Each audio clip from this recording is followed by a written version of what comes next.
Winston as Churchill, The World Crisis, Volume 1, Chapter 17, The Grand Fleet and the Submarine Alarm, October and November 1914. Silence is the secret of war. Quote by Pryor. All the anxieties recorded in the last chapter faded before our preoccupations about the fleet. Indeed, the alarums and excursions on the Belgian coast were at times almost a relief compared to the stress of our prime responsibilities. Everything depended upon the fleet, and during these same months of October and November, the fleet was disquieted about the very foundations of its being. There lay the mighty ships. Every man, from stoker to admiral, was ready to die at his duty at any moment. No personal or individual fear found foothold. Still, at the summit from which we watched, one could feel a new and heart-shaking sensation. The Grand Fleet was uneasy. She could not find a resting place except at sea. Conceive it, the ne plus ultra, the one ultimate sanction of our existence, the supreme engine which no one had dared to brave, whose authority encircled the globe, no longer sure of itself. The idea had got round. The German submarines were coming after them into the harbors. On the south coast no one would have minded. You could go inside the Portland breakwater and literally shut the door. On the east coast no such absolutely sealed harbor existed. But Scapa was believed to be protected by its currents from submarine attack. Destroyers no doubt could attack it if they cared to run the very serious risk of the long daylight passage, to and fro, across the North Sea. But no one, we had believed, could take a submarine submerged through the intricate and swirling channels. Now, all of a sudden, the Grand Fleet began to see submarines in Scapa Flow. 2 or 3 times the alarm was raised. The climax came on October 17. Guns were fired, destroyers thrashed the waters, and the whole gigantic armada put to sea in haste and dudgeon. Of course, there never was a German submarine in Scapa. None during the whole war achieved the terrors of the passage. One was destroyed in the outer approaches towards the end of November in circumstances which remained a mystery to the enemy. At the very end of the war in November 1918, after the mutiny of the German fleet, a German submarine manned entirely by officers seeking to save their honor perished in a final desperate effort. Thus, none ever penetrated the lair of the Grand Fleet. But, nevertheless, the mere apprehension of submarines attacking the sleeping ships on which all else reposed was sufficient in the winter of 1914 to destroy that sense of security which every fleet demands when in its own war harbors. Up till the end of September 1914, no one seriously contemplated hostile submarines in time of war entering the harbors of either side and attacking the ships at anchor. To achieve this, the submarine would have to face all the immense difficulties of making its way up an estuary or inlet amid shoal water and intricate navigation, submerged all the time and with only an occasional glimpse through the periscope. Secondly, while doing this, to avoid all the patrolling craft which for many miles kept watch and ward on the approaches. Thirdly, to brave the unknown and unknowable terrors of mines and obstructions of all sorts, with which it must be assumed the channels would become increasingly infested. It was thought that these deterrents would prove effectual.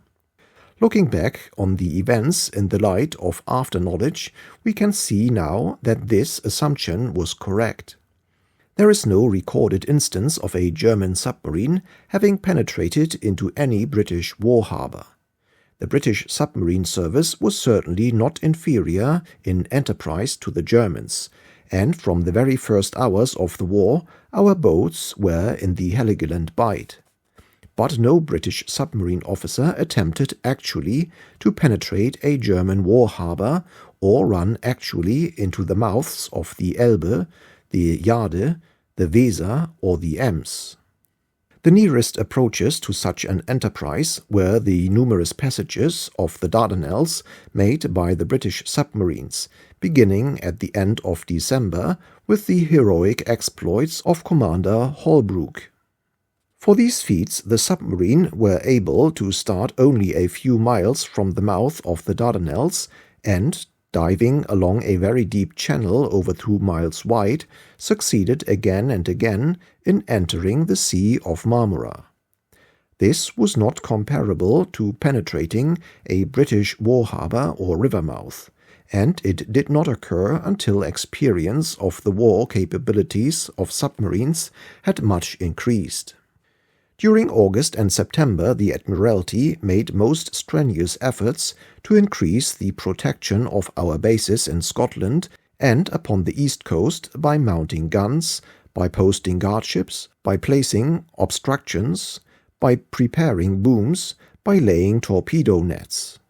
But the danger against which these defenses were designed in those months was primarily not the submarine, but a regular attack by enemy destroyers on the fleet or squadrons at anchor, or, secondly, a raid by cruisers upon bases in the temporary absence of the fleet.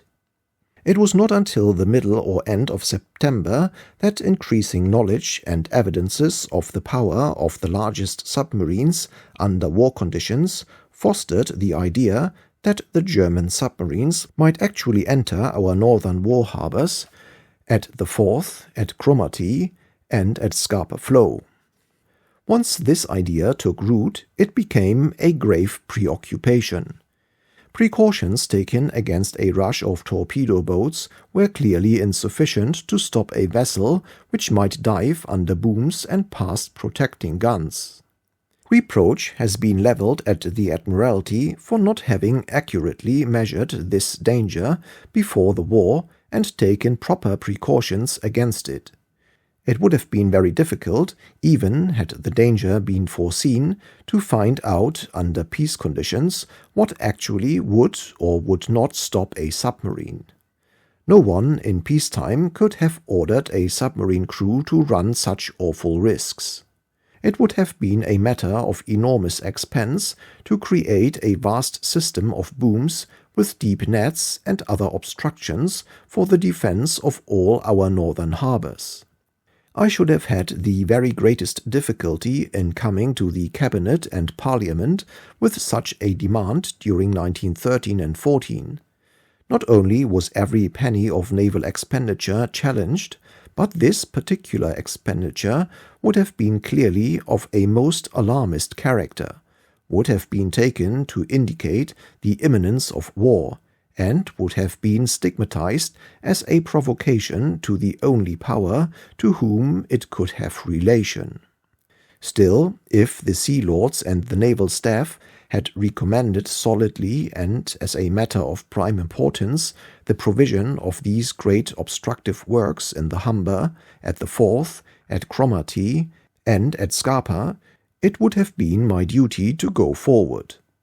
But no such recommendation was made to me or pressed upon me by the naval experts in the years preceding the war, no doubt for the reasons which I have described, namely, that they did not think the danger had yet assumed a sufficiently practical form to justify such extraordinary measures. It certainly does not lie with anyone who was a member of the then Board of Admiralty to level such reproaches. Sir John Jellicoe's book, although no doubt not intended for such a purpose, has been made a foundation for several reflections upon our pre-war arrangements in this respect. He recounts the dangers to which his fleet was subjected. But had he, either as controller or second Sea Lord, foreseen these dangers, he would of course have warned his colleagues and his chief. It is clear, therefore, that if the Admiralty is to be criticized in this respect, it would be unfair to cite him as an authority. Moreover, this submarine danger was one which did not in fact materialize at the outbreak of war. 6 months later the position was different. The enterprise and the skill of submarine commanders had greatly grown, and all sorts of possibilities never previously envisaged came successively into view. But by that time the submarines had to face a very different set of obstructions. By the time they were convinced of the possibility had disappeared. It seemed real enough, however, in the month of October 1914. The booms and obstructions, which were everywhere being improvised, were not complete or only partially in position, while the danger had begun to take full shape in the minds both of the fleet and of the Admiralty. There was nothing to be done but to await the completion of the booms and obstructions, and meanwhile to keep the fleet as far as possible out of harm's way. It really only felt safe when it was at sea. There, steaming in the broad waters, the Grand Fleet was herself again. But this involved a great strain on officers, men, and machinery, and a large consumption of fuel. On September 30, Sir John Jellicoe wrote to me on the general fleet position. He pointed out that Germany had got a lead over us in overseas submarines, that we always expected that the preliminary stages of a modern naval war would be a battle of the small craft, and that the question of keeping heavy ships out of the North Sea altogether until the small craft menace had been reduced, had been frequently discussed.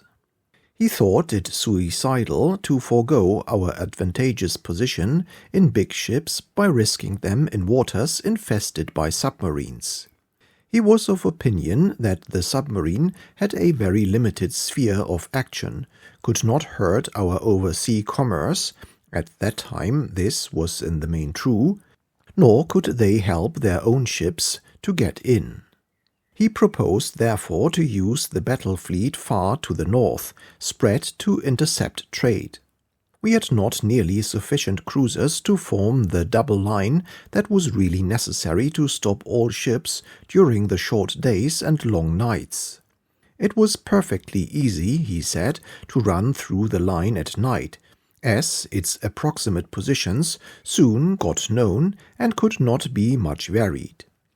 But with the battle fleet helping in waters free from the submarine danger, one could make much more certain. This, however, entailed giving up the idea of southerly battle fleet movements. He suggested that the French submarines as well as our own should be employed on the probable paths of the German submarines. He emphasized the importance of fitting a number of our trawlers with wireless installations.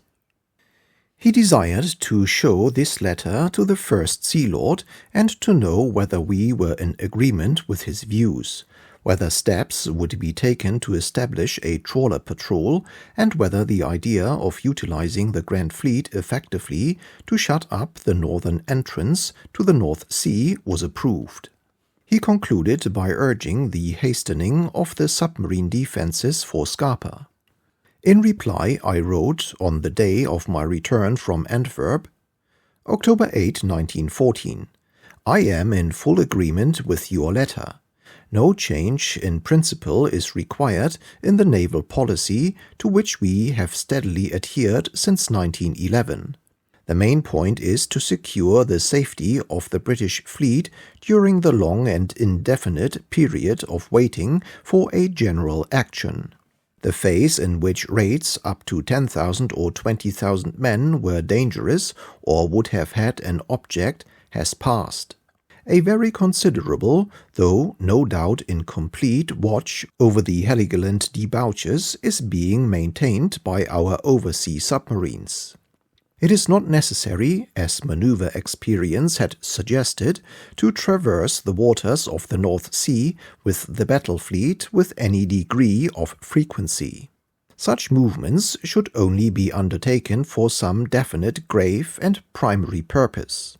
Occasional sweeps by cruisers in different directions and avoiding anything like a routine patrolling are all that is necessary in present circumstances. In order to secure the greatest amount of rest and security for the fleet and the maintenance of the highest efficiency both of the steaming and fighting of its ships, you are justified in using occasional anchorages even more remote than Scapa and Loch Eve. But on this you should make proposals officially. You need not fear that by these withdrawals you will miss a chance of bringing the German battle fleet to action. If that ever comes out, it will be with some definite tactical object, for instance, to cover the landing of an invading force, to break the line of blockade to the northward in order to let loose battle cruisers on to the trade routes, or simply for the purpose of obtaining a naval decision by fighting a battle. In the first two of these cases, you would have the time to come round and meet or intercept them before their operation was completed. In the third instance, their wishes would be the same as yours.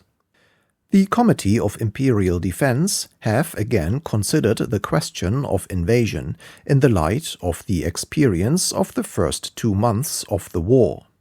The War Office have pointed out that although no troops can be spared by Germany in the present active state of the land war on all frontiers, it is possible that in the winter a deadlock may arise in both the eastern and western theaters, when the Germans might find it possible or useful to create a diversion by attempting to throw a regular invading army across the North Sea. In the Admiralty opinion, the difficulties of such a task have been in no wise diminished by anything we have learned since the war began. We think it is useless to discuss such matters in general terms, and we are sure that a detailed study of a concrete plan of landing, say, 150,000 men, will prove fatal to such ideas. In this connection, it must be remembered that the war has shown the absolute reliance of the Germans upon their artillery, without which they would cease to be formidable. The landing of great quantities of artillery and the maintenance of an ammunition supply are operations which, even if every other part of the enemy's plan had succeeded, could not be maintained without giving ample time for the intervention of your fleet in decisive force. Further, if the Germans could spare 150,000 of their best troops for the invasion of England during a deadlock, a similar number would be released from our side, and it is obvious that even pushing this argument to its most extreme conclusion, we could transport our men back across the Channel with the command of the sea much more swiftly and surely than the Germans could bring theirs across the much wider distances of the North Sea in the face of a greatly superior naval force. All that would have resulted from the success of this most perilous operation on the part of Germany would be to transfer the fighting of a certain number of army corps from the continent to the British Islands, under circumstances unfavorable in the extreme to the Germans, and favorable in every way to our troops. With the certainty that the Germans could not be reinforced, while we could be reinforced to almost any extent, and that unless the Germans were immediately successful before their ammunition was expended, the whole force to the last man must be killed or made prisoners of war. I therefore see no reason why this contingency, any more than that of raids, should force the battle fleet to keep a station of danger during the winter months.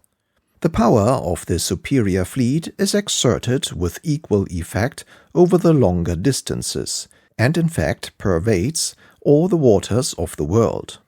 With regard to anchorages, you have only to make your proposals, and we will do our best to equip with anti-submarine nets, lights and guns the places which you may wish to use. It is of importance that these should be varied, absolute safety lying much more in the uncertainty attending the movements of the Grand Fleet than in any passive or fixed defense of any particular place. We must not be led into frittering away resources by keeping half a dozen anchorages in a state of semi-defense. And so far as possible, we must organize a movable defense of guardships, trawlers, patrolling yachts, minesweepers, destroyers with towing charges, and seaplanes, which can move while the fleet is at sea and prepare the new resting place for its reception. The employment of a portion or occasionally of the whole of the battle fleet to supplement the northern blockade from time to time is a matter on which you must be the judge. A large part of your time must necessarily be spent cruising at sea, and this being so, the cruising should be made as useful as possible. Here again, anything in the nature of routine or regular stations would be dangerous, and would, after a while, draw upon you, even in remote northern waters, the danger of submarine attack.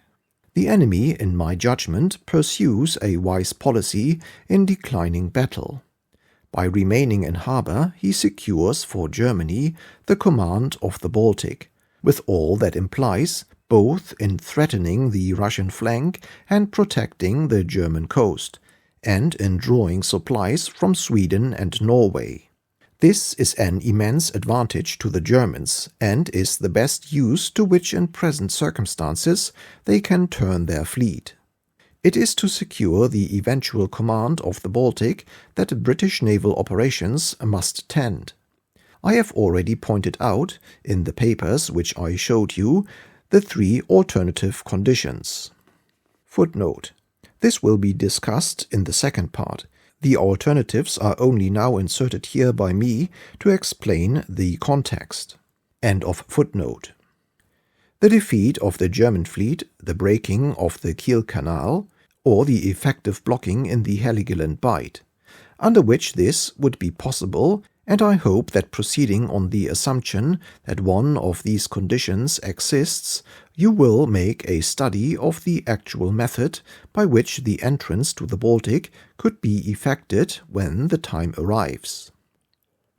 These general conclusions governed our policy during the next few months. But as October wore on, our anxieties were steadily aggravated. The tension grew. Telegrams and letters tell their own tale. October 15. First Lord to Sir John Jellicoe. Personal.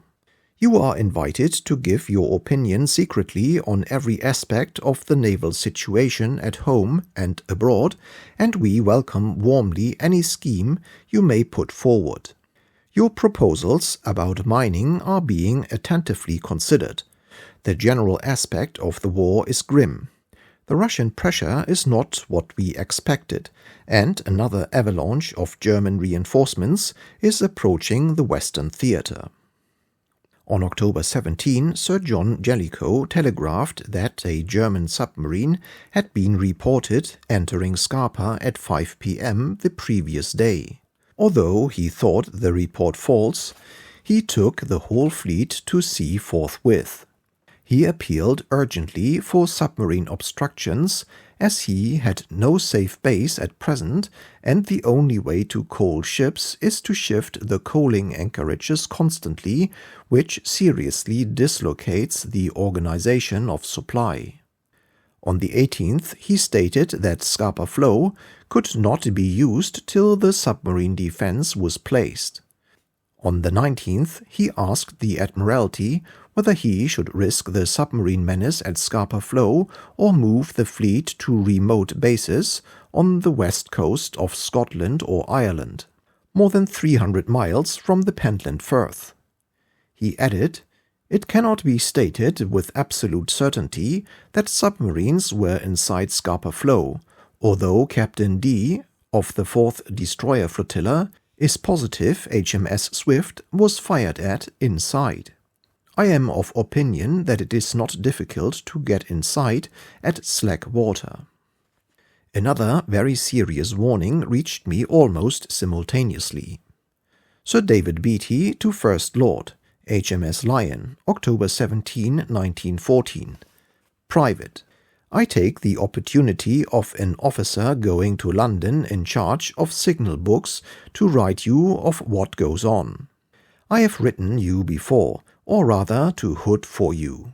I think it is right that you should know how things generally affect the fleet. I trust that you will take this as it is written. In fact, I know you will, as being written with only one idea of service to the country. I write as I do because I know that the plain truth at times such as these is the only thing worth hearing, and because you are the one and only man who can save the situation. Even at such times, official documents, requisitions and demands are of little value. They are met at once, I admit, but without understanding the time value of all that lies behind them.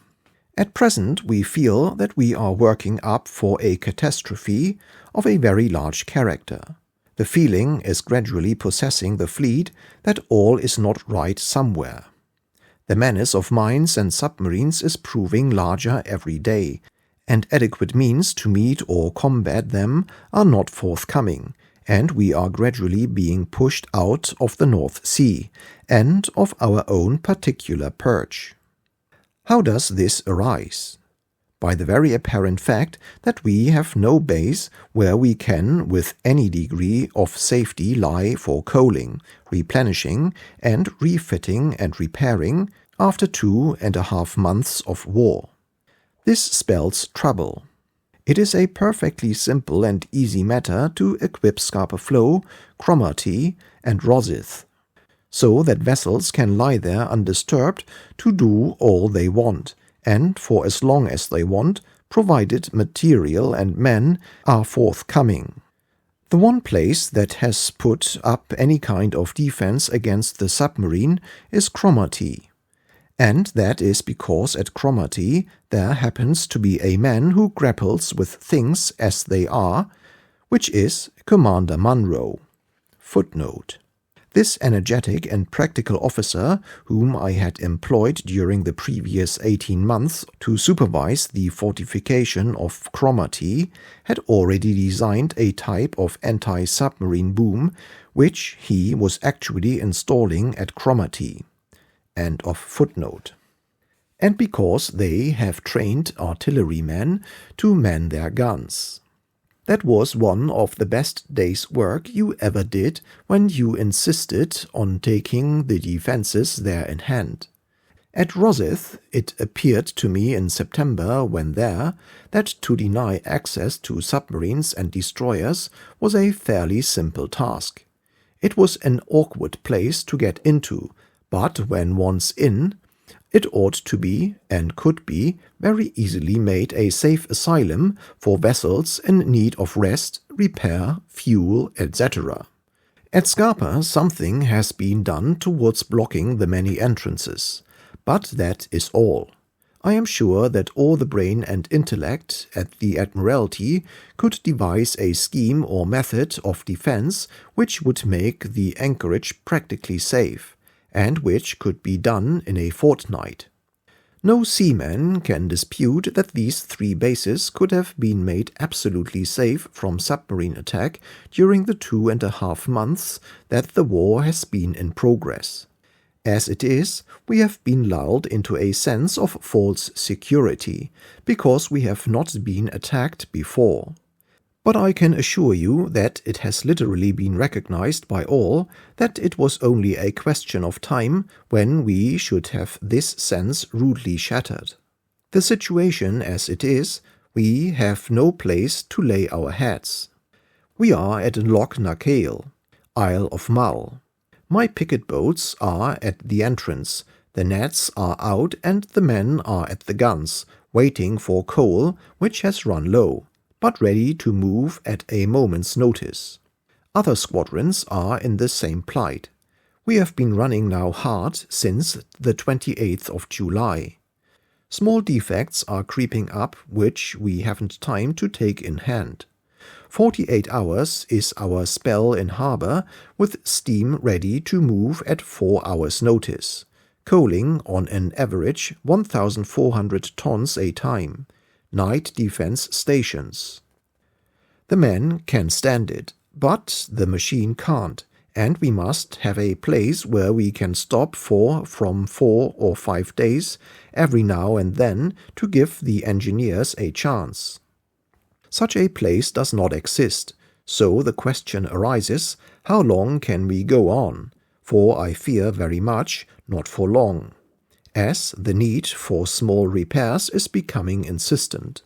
The remedy is to fix upon a base and make it impervious to submarine attack. As I have pointed out, I am firmly convinced this can be done. You might be told that this idea of making the entrances secure is chimerical. This is not so, and I will guarantee that if the fleet was instructed to defend the entrances to the ports named and was provided with the material, they could and would devise not one but several methods which would satisfy most requirements, and which would keep out submarines. If the fleet cannot spare the time and labor, turn it over to Commander Munro, and give him a free hand and what labor he requires, and he will do it in a fortnight. I think you know me well enough to know that I do not shout without cause. The fleet's tail is still well over the back. We hate running away from our base, and the effect is appreciable. We are not enjoying ourselves, but the moral is high and confidence higher. I would not write thus if I did not know that you, with your quick grasp of detail and imagination, would make something out of it. Meanwhile, however, the Admiralty, particularly the First and Fourth Sea Lords, had been labouring since the end of September to devise and make the necessary protective structures. By dint of extraordinary exertions, the first instalment of these was already approaching completion, and on October 20, Prince Louis was in a position to telegraph to the Commander-in-Chief, "The defences of Scapa will leave dockyards on the 24th of October. In the meantime, Admiralty approve battle squadrons remaining on the west coast, and if you prefer, they can proceed as far as Berehaven. In order to prevent being docked by submarines, a false course should be steered until a sufficient offing is made. Battle cruisers and cruisers will have to remain north to cover exits from North Sea. Cromarty appears to be a safe base for some of them." October 23rd, 2 a.m. Admiralty to Sir John Jellicoe. From First Lord. Private and personal. Every effort will be made to secure you rest and safety in Scapa and adjacent anchorages. Net defence hastened utmost, will be strengthened by successive lines earliest. If you desire, Cabinet will, I think, agree declare area 30 miles east Kinnaid Head to 30 miles north Shetlands and down to 30 miles south of Hebrides, prohibited to all ships not specially licensed by Admiralty or you. All vessels, whatever flag, should be dealt with in this area as you desire. I wish to make absolute sanctuary for you there. I also propose proclaiming all Scotland north of Caledonian Canal, including all islands and Inverness, prohibited area. You can do what you think necessary for safety of fleet. Use your powers under Defence of Realm Act and ask for anything you want in men, money, or material. You must have a safe resting place. Tell me how I can help you. Sir John Jellicoe replied with suggestions for closing certain areas and for the placing of obstructions and contact mines. October 24, 1914. To Secretary, 1st Sea Lord, 3rd Sea Lord, 4th Sea Lord, and Naval Secretary. Every nerve must be strained to reconcile the fleet to Scapa. Successive lines of submarine defenses should be prepared, reinforced by electric contact mines as proposed by the Commander-in-Chief. Nothing should stand in the way of the equipment of this anchorage with every possible means of security. The First Lord and the First Sea Lord will receive a report of progress every 3rd day until the work is completed and the Commander-in-Chief satisfied. Winston as Churchill. On receipt of Sir John Jellicoe's memorandum, I convened all the authorities and, after prolonged discussion, issued the following directions, which, since they show the variety of problems affecting the Grand Fleet at this juncture, may be printed in extenso for those interested in details. Decisions of November 2, 1914. Footnote. I have slightly abridged this minute. End of footnote. Secretary and all concerned. First, the 4th Sea Lord will give directions for 48 trawlers armed with guns and 3 yachts fitted with guns and wireless to be collected from the various trawler patrols and placed at the disposal of the Commander-in-Chief Grand Fleet. These trawlers, etc., are to be at Scapa Flow, reporting to Admiral Colville there by the 5th of November.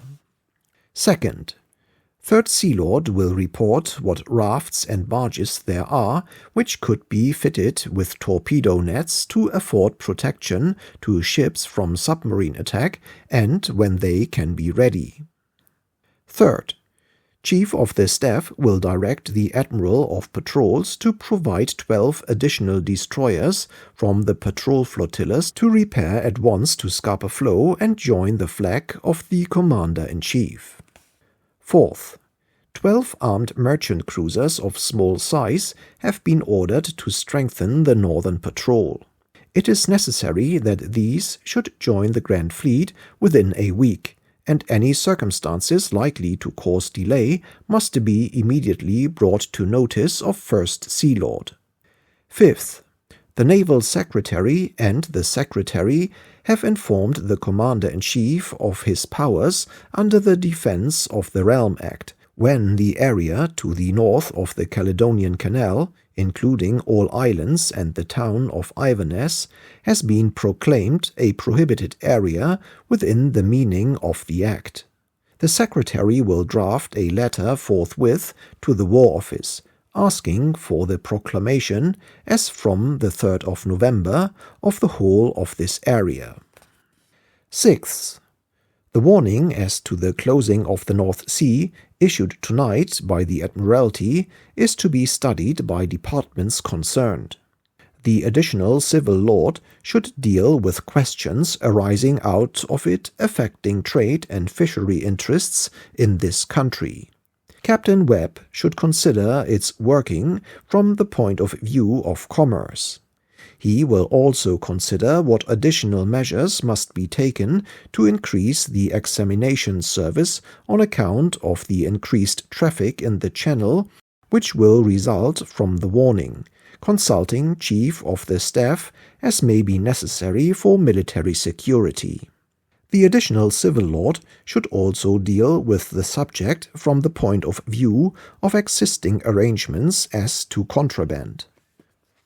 Seventh, the War Office should be asked immediately to develop for the Navy a system of lookouts on commanding points around the coast in the prohibited area in the north of Scotland and on the islands, connected as far as possible by telephone, in order that the movements of suspicious vessels and also intelligence collected from the land may be constantly reported.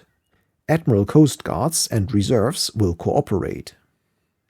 Eighth, the censorship of postal and telegraph offices in the prohibited area and the exclusion of all alien-born postal servants, and the services of a sufficient detective force at points used by the fleet must be undertaken forthwith. Secretary will propose the necessary measures in consultation with the War and Home Offices. 10th. 4th Sea Lord and Naval Secretary will take the necessary steps to provide, with the minimum delay, heavy booms for Scapa and Loch Eve, as asked for by the Commander-in-Chief. 11th. The Assistant Director of Torpedoes will arrange to send lines of electric contact mines during the next 10 days to Scapa Flow, to be disposed of under the orders of the Commander-in-Chief, Grand Fleet. 12th. A bi-weekly report is to be made to the First Lord and First Sea Lord of the actual progress to date of all works now under construction for the protection of harbors against submarine and torpedo attack, and all unexpected circumstances which tend to delay the work are to be reported as they occur. 13th. The Chief of the Staff will report on the general question of adding to the number of mines in our minefield. 14th. A second light cruiser squadron for the patrol of the North Sea is approved. It will be formed by dividing the existing light cruiser squadron and adding Sapphire and Blanche from the 3rd Battle Squadron. The Chief of the Staff to make detailed proposals.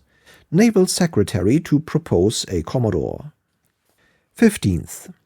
8 light-draught, seaworthy vessels for fleet sweepers have been taken up and should be completed with all speed. 16th.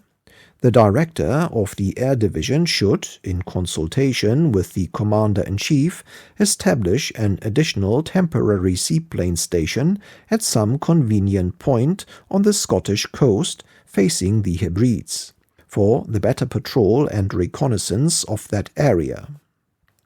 17th.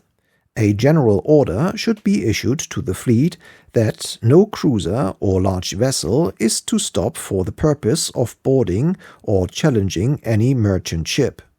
This work is to be invariably performed by auxiliary merchant cruisers, torpedo craft, and trawlers.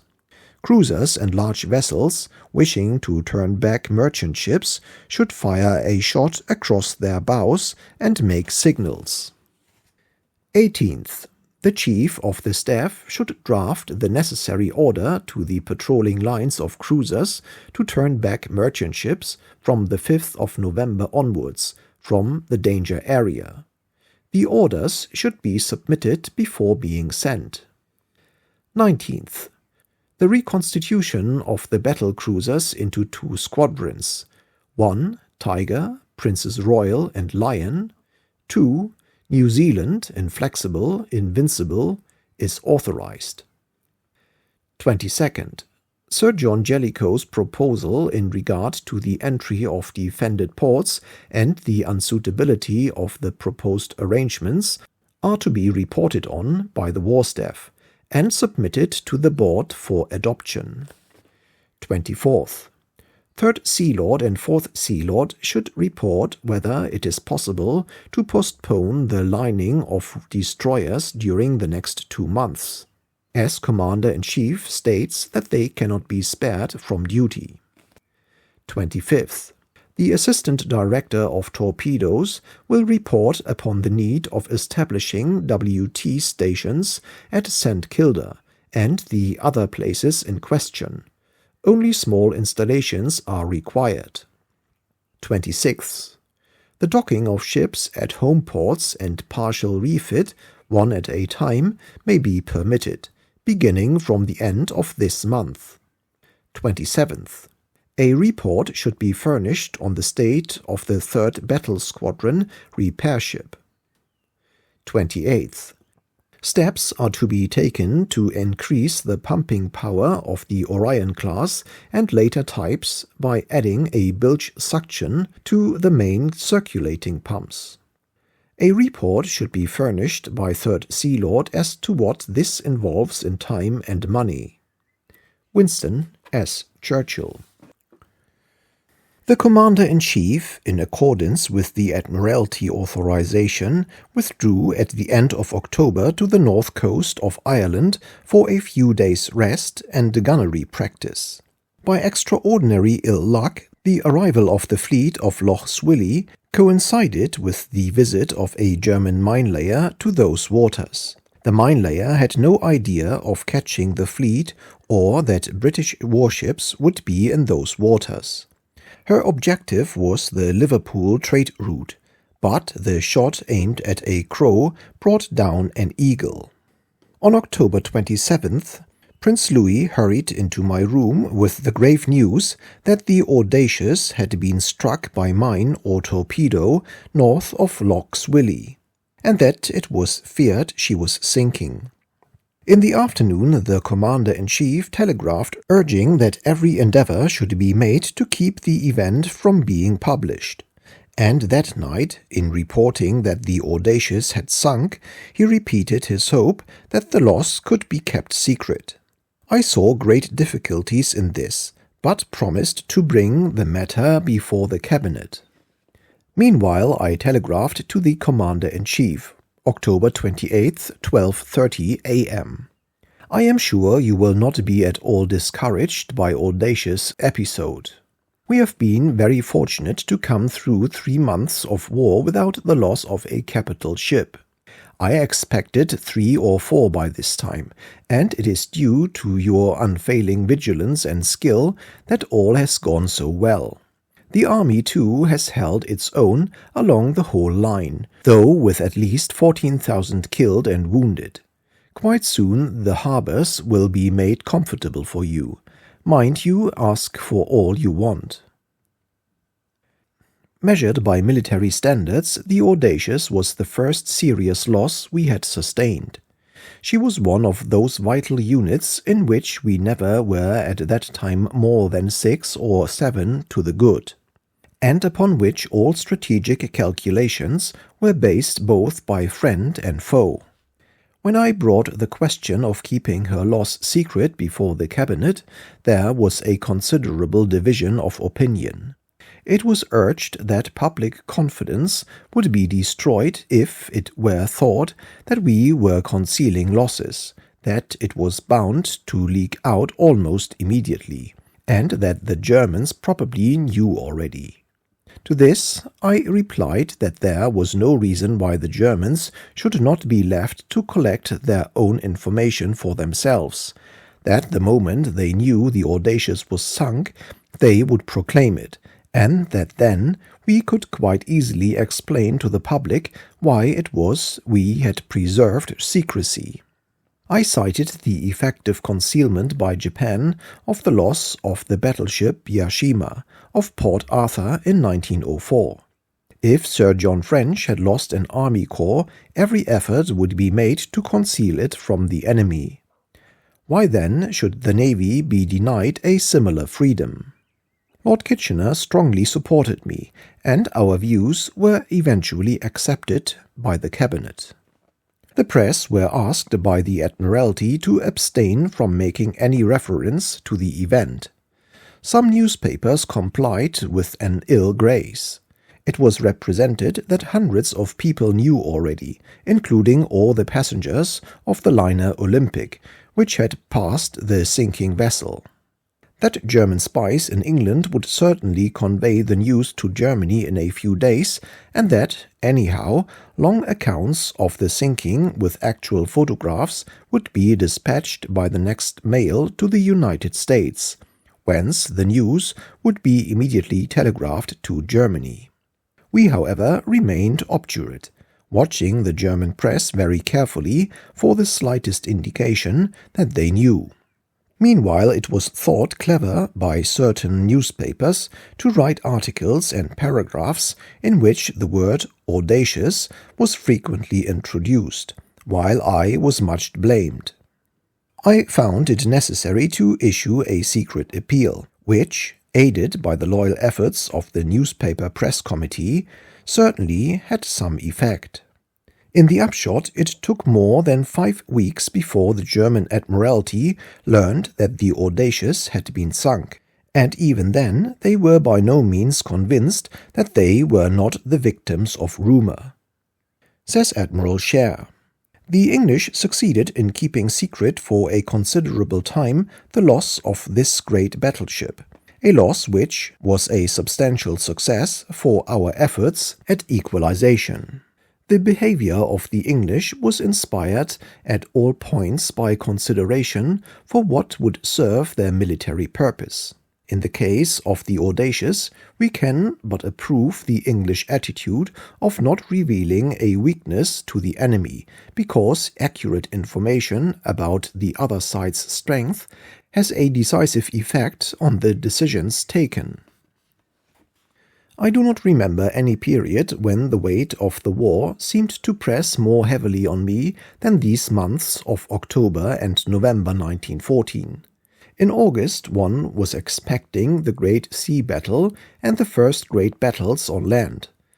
But our course was obvious, and when taken, we had only to wait for decisions.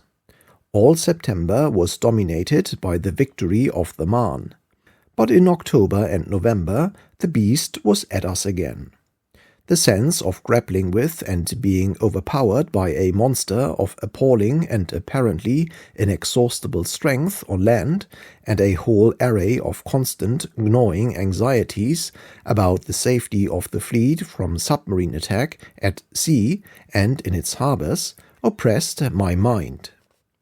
Not an hour passed without the possibility of some disaster or other in some part of the world. Not a day without the necessity of running risks. My own position was already to some extent impaired. The loss of the 3 cruisers had been freely attributed to my personal interference. I was accused of having overridden the advice of the Sea Lords and of having wantonly sent the squadron to its doom. Antwerp became a cause of fierce reproach. One might almost have thought I had brought about the fall of the city by my meddling. The employment of such untrained men as the naval brigades was generally censured. The internment in Holland of 3 of their battalions was spoken of as a great disaster, entirely due to my inexcusable folly. One unhappy phrase, true enough in thought, about digging rats out of holes, which had slipped from my tongue in a wary speech at Liverpool, was fastened upon and pilloried. These were the only subjects with which my name was connected in the newspapers. My work at the Admiralty, such as it was hidden from the public. No parliamentary attack gave me an opportunity of defending myself. In spite of being accustomed to years of abuse, I could not but feel the adverse and hostile currents that flowed about me. One began to perceive that they might easily lead to a practical result. Luckily, there was not much time for such reflections. The Admiralty had entered upon the war with commanding claims on public confidence. The coincidence of the test mobilization with the European crisis was generally attributed to profound design. The falsification, one after another, of the gloomy predictions that we should be taken unawares, that the German commerce destroyers would scour the seas, and that our own shipping, trade, and food would be endangered, was recognized with widespread relief. The safe transportation of the army to France and the successful action in the Heligoland Bight were acclaimed as fine achievements. But with the first few incidents of misfortune a different note prevailed in circles which were vocal. The loss of the 3 cruisers marked a turning point in the attitude of those who, in the evil times of war, are able to monopolize the expression of public opinion. As the expectation of an imminent great sea battle faded, the complaint began to be heard, "What is the Navy doing?" It was perhaps inevitable that there should be a sense of disappointment as week succeeded week, and the tremendous engine of British naval power seemed to be neither seen nor heard. There was a general opinion that we should have begun by attacking and destroying the German fleet. Vain to point to the ceaseless stream of troops and supplies to France, or to the worldwide trade of Britain proceeding almost without hindrance. Impossible in the hearing of the enemy to explain the intricate movement of reinforcements or expeditions escorted across every ocean from every part of the empire, or to unfold the reasons which rendered it impossible to bring the German fleet to battle. There was our little army fighting for its life, and playing to British eyes almost as large a part as all the armies of France, and meanwhile our great navy, the strongest in the world, lay apparently in an inertia diversified only by occasional mishap. Eaten bread is soon forgotten. Dangers which are warded off by effective precautions and foresight are never even remembered. Thus it happened that the Admiralty was inconsiderately judged in this opening phase. To me, who saw the perils against which we had prepared and over which we had triumphed, and who felt a sense of profound thankfulness for the past and absolute confidence for the future, these manifestations of discontent seemed due only to lack of understanding and to impatience pardonable in the general stress of the times. But they were none the less disquieting. Nor was it easy to deal with them. The questions could not be argued out in public or in Parliament. No formal indictment was ever preferred, nor could one have been fully answered without injury to national interests. We had to endure all this carping in silence. A certain proportion of losses at sea was inevitable month by month, and in each case it was easy to assert that someone had blundered. In most cases, indeed, this was true. With 1,000 ships upon the sea and 1,000 hazards, real or potential, every day to menace them, accidents and mishaps were bound to happen. How many were made for which no forfeit was claimed by fortune? There was never an hour when risks against which no provision could be made were not being run by scores of vessels, or when problems of novelty and difficulty were not being set to sea captains, scarcely any of whom had ever been tried in war. Was it wonderful that we fell occasionally into error or even into loss? Another naval disaster, 500 men drowned. What are the Admiralty doing? While all the time the armies reeled about in the confusion of the mighty battles, and scores of thousands were sent, often needlessly or mistakenly, to their deaths, while all the time every British operation of war and trade in the seas proceeded without appreciable hindrance. This censorious mood produced a serious development in the case of Prince Louis. In the first flush of our successful mobilization and entry upon the war, no comment had been made upon his parentage. But now the gossip of the clubs and of the streets began to produce a stream of letters, signed and anonymous, protesting in every variety of method and often in violent terms against one of Teutonic birth, filling the vital position of First Sea Lord. This was cruel, but it was not unnatural, and I saw with anxiety and distress the growth of very widespread misgiving. I gathered also from occasional remarks which he made that this atmosphere was becoming apparent to the First Sea Lord. He was thus coming to be placed in the invidious position of having to take great responsibilities and risks, day by day, without that support in public confidence to which he was absolutely entitled, and with the certainty that accidents would occur from time to time. I was therefore not surprised when, towards the end of October, Prince Louis asked to be relieved of his burden. The uncomplaining dignity with which he made this sacrifice and accepted self-effacement as a requital for the great and faithful service he had rendered to the British nation and to the Royal Navy was worthy of a sailor and a prince. The correspondence which passed between us has already been made public, but is here inserted for completeness. October 28, 1914. Dear Mr. Churchill, I have lately been driven to the painful conclusion that at this juncture my birth and parentage have the effect of impairing in some respects my usefulness on the Board of Admiralty. In these circumstances I feel it to be my duty, as a loyal subject of His Majesty, to resign the office of First Sea Lord, hoping thereby to facilitate the task of the administration of the great service to which I have devoted my life and to ease the burden laid on His Majesty's ministers. I am, yours very truly, Louis Battenberg, Admiral. October 29, 1914. My dear Prince Louis, this is no ordinary war, but a struggle between nations for life and death. It raises passions between races of the most terrible kind.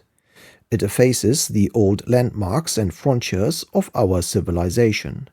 I cannot further oppose the wish. You have during the last few weeks expressed to me to be released from the burden of responsibility which you have borne thus far with so much honor and success. The anxieties and toils which rest upon the naval administration of our country are in themselves enough to try a man's spirit. And when to them are added the ineradicable difficulties of which you speak, I could not at this juncture in fairness ask you to support them. The navy of today, and still more the navy of tomorrow, bears the imprint of your work.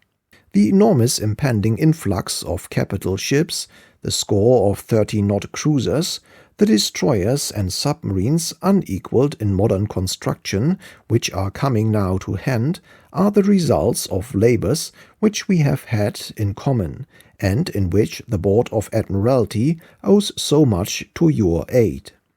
The first step which secured the timely concentration of the fleet was taken by you. I must express publicly my deep indebtedness to you, and the pain I feel at the severance of our 3 years' official association. In all the circumstances you are right in your decision. The spirit in which you have acted is the same in which Prince Maurice of Battenberg has given his life to our cause and in which your gallant son is now serving in the fleet. I beg you to accept my profound respect and that of your colleagues on the board. I remain, yours sincerely, Winston S. Churchill. I had now to look for a successor, and my mind had already turned in one direction and in one direction alone. Lord Fisher used to come occasionally to the Admiralty, and I watched him narrowly to judge his physical strength and mental alertness. There seemed no doubt about either. On one occasion, when inveighing against someone whom he thought obstructive, he became so convulsed with fury that it seemed that every nerve and blood vessel in his body would be ruptured. However, they stood the strain magnificently, and he left me with the impression of a terrific engine of mental and physical power burning and throbbing in that aged frame. I was never in the least afraid of working with him, and I thought I knew him so well, and had held an equal relationship and superior constitutional authority so long that we could come through any difficulty together. I therefore sounded him in conversation without committing myself, and soon saw that he was fiercely eager to lay his grasp on power, and was strongly inspired with the sense of a message to deliver and a mission to perform. I therefore determined to act without delay. I sought the Prime Minister and submitted to him the arguments which led me to the conclusion that Fisher should return, and that I could work with no one else. I also spoke of Sir Arthur Wilson as his principal coadjutor. I was well aware that there would be strong, natural and legitimate opposition in many quarters to Fisher's appointment, but having formed my own conviction, I was determined not to remain at the Admiralty unless I could do justice to it. So in the end, for good or for ill, I had my way. October 30. First Lord to Sir John Jellicoe. Prince Louis has resigned on grounds of parentage, to my deep regret. The King has approved Lord Fisher as First Sea Lord. He will assume office tomorrow afternoon. I expect Sir Arthur Wilson will be associated with Admiralty for special duties. Loss of Audacious has nothing to do with these events. There will be no change in naval war policy as set out in your war orders. Please telegraph whether you think Grand Fleet could prudently take 4 or 5 days' rest in Portland Harbour. October 30. Sir John Jellicoe to First Lord. Secret and personal. I have made present base secure against submarine attack and think it better to remain here than go to Portland. I propose to send out our squadrons one at a time next week to fire at rocks off coast of Ireland, as target practice is very necessary and towing targets is difficult in present weather and possibly unsafe. The decision to recall Lord Fisher to the Admiralty was very important. He was, as has been here contended, the most distinguished British naval officer since Nelson. The originality of his mind and the spontaneity of his nature freed him from conventionalities of all kinds. His genius was deep and true. Above all, he was in harmony with the vast size of events. Like them, he was built upon a titanic scale. But he was 74 years of age. As in a great castle, which has long contended with time, the mighty central mass of the donjon towered up intact and seemingly everlasting. But the outworks and the battlements had fallen away, and its imperious ruler dwelt only in the special apartments and corridors with which he had a lifelong familiarity. Had he and his comrade Sir Arthur Wilson been born 10 years later, the British naval direction at the outbreak of the Great War would have reached its highest state of perfection both at the Admiralty and afloat. The new figures which the struggle was producing, Beatty, Keyes, Tyrwhitt, had not yet attained the authority which would have made them acceptable to the Navy in the highest situations. Fisher and Wilson had outlived their contemporaries and towered above the naval generation which had followed them. It was to these two great old men and weather-beaten sea dogs, who, for more than half a century, had braved the battle and the breeze, and were captains afloat when I was in my cradle, that the professional conduct of the naval war was now to be confided. It was clear, however, to me, who knew both these admirals of the fleet quite well and had had many opportunities in the previous 3 years of hearing and reading their views, that the day-to-day organization of our staff machinery would have to be altered. This necessitated a change in the chief of the war staff. In Admiral Sturdy, the Navy had a sea officer of keen intelligence and great practical ability, a man who could handle and fight his ship or his squadron with the utmost skill and resolution.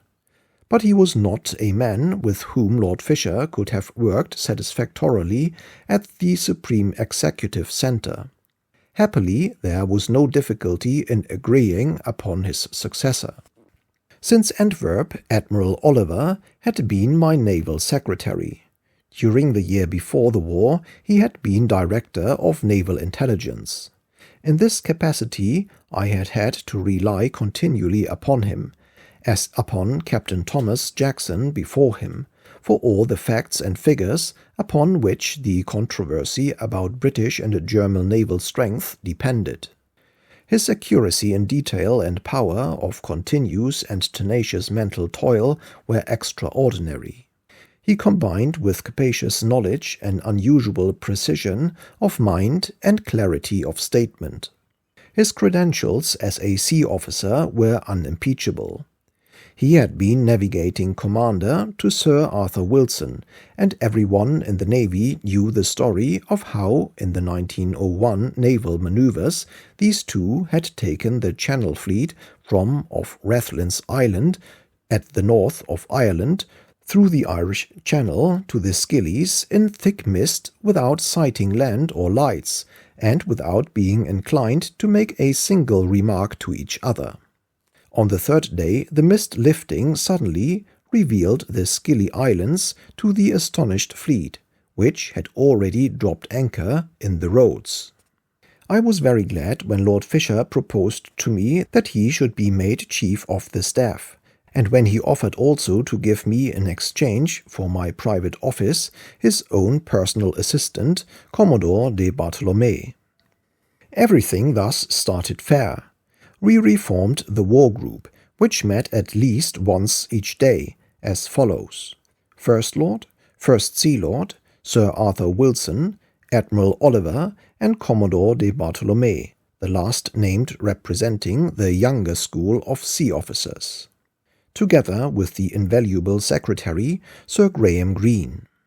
Sir Henry Jackson was also frequently summoned, but not so continuously as to impose an accountable responsibility upon him. Lord Fisher's age and the great strain to which he was now to be subjected made it necessary for him to lead a very careful life. He usually retired to rest shortly after 8 o'clock, awaking refreshed between 4 and 5 or even earlier. In these morning hours he gave his greatest effort, transacting an immense quantity of business, writing innumerable letters, and forming his resolutions for the day. Indeed, his methods corresponded closely to the maxims of the poet Blake. Think in the morning, act in the noon, eat in the evening, sleep in the night. But I never heard him use this quotation. As the afternoon approached, the formidable energy of the morning gradually declined, and with the shades of night the old admiral's giant strength was often visibly exhausted.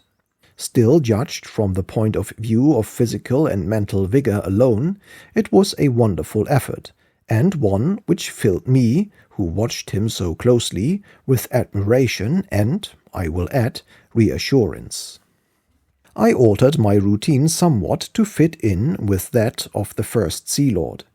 I slept usually an hour later in the morning, being called at 8 instead of 7, and I slept again, if possible, for an hour after luncheon. This enabled me to work continuously till 1 or 2 in the morning without feeling in any way fatigued. We thus constituted an almost unsleeping watch throughout the day and night. In fact, as Fisher put it, very nearly a perpetual clock. Telegrams came in at the Admiralty at all hours of the day and night, and there was scarcely an hour when an immediate decision could not be given, if necessary, by one or the other of us always awake. This arrangement was also convenient from the point of view of business. The First Lord completed everything with which he was concerned before going to bed, and 3 hours later the First Sea Lord addressed himself to the whole budget, and I, awaking at 8, received his dawn output. I had not previously seen the pulse of the Admiralty beat so strong and regular. We made the agreement between ourselves that neither of us should take any important action without consulting the other, unless previous accord had been reached. To this agreement we both scrupulously adhered. We had thus formed, for the first time, an overwhelmingly strong control and central authority over the whole course of the naval war, and were in a position to make our will prevail throughout the fleets and all branches of the naval administration, as well as to hold our own against all outside interference. I had for a long time been accustomed to write my minutes in red ink. Fisher habitually used a green pencil. To quote his words, it was the port and starboard lights. As long as the port and starboard lights shone together, all went well. We had established a combination which, while it remained unbroken, could not have been overthrown by intrigue at home or the foe on the sea.